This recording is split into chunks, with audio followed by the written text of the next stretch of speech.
Hi guys, I hope you liked learning about Henri Matisse. We are going to be making a color garden like Matisse.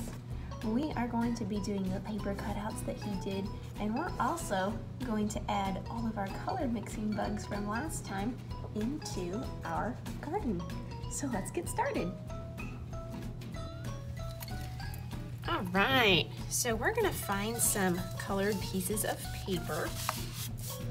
They can be any color that you want, but like Matisse made a color garden, we're gonna make our own color garden with those organic shapes that he used.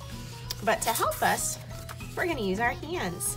So on our different colored pieces of paper, we're gonna trace our hands, and we can make our hands do anything that we want. I can spread my fingers out like this, and when I trace, I hold my pencil straight up and down, and I just kind of go around my fingers.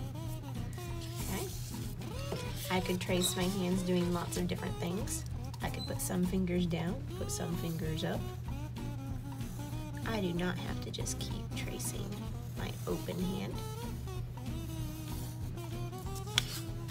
So we're gonna get some fun, funky shapes when we trace our hands in all these different ways.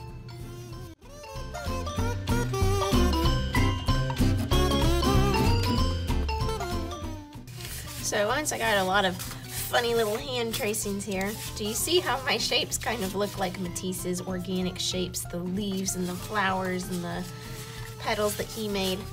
So our hands helped us out a lot. Now we're going to cut out those shapes and glue them to a big piece of paper to make our color garden.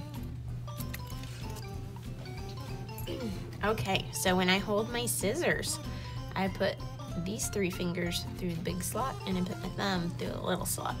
Okay, and when I hold them, my thumb should always be on top, because my thumb is what opens and closes the scissors. If I hold them like this, it's really uncomfortable and hard to cut. So all I need to do is make sure that they open nice and big. I like to think of them like a duck, and we make the duck quack, quack, quack, quack by opening and closing our thumb. So now we're going to make our little duck scissors quack along the lines we drew for our hand. Now, do you see how I'm turning my paper? I'm using this hand to turn my paper so that it's easy for me to go along those lines. Now, it's gonna take you a minute to cut all these out, and it's not gonna be perfect, and that's okay. Like, I didn't just cut perfectly on my line there, but that's okay. I just generally want to get the shape, make sure I don't cut off any fingers or anything.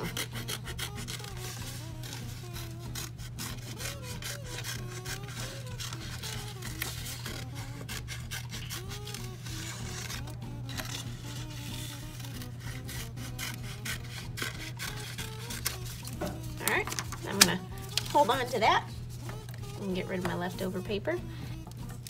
All right, friends, as soon as I cut one out, I glue it down so that I don't lose it. So the rule is cut one, glue one. So I've got one out.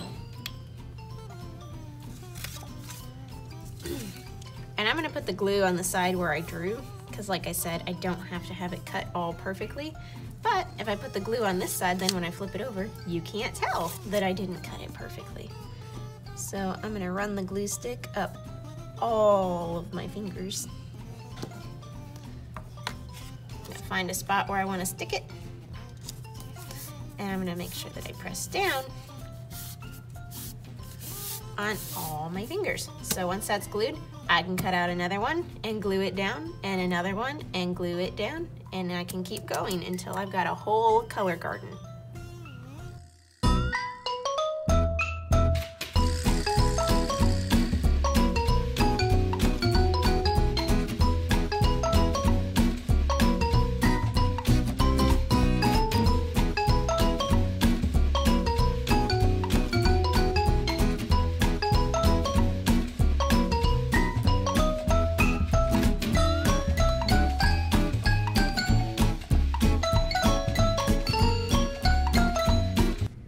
the last thing I'm going to do is I'm going to take my bugs from last week and glue them down on a spot in the garden.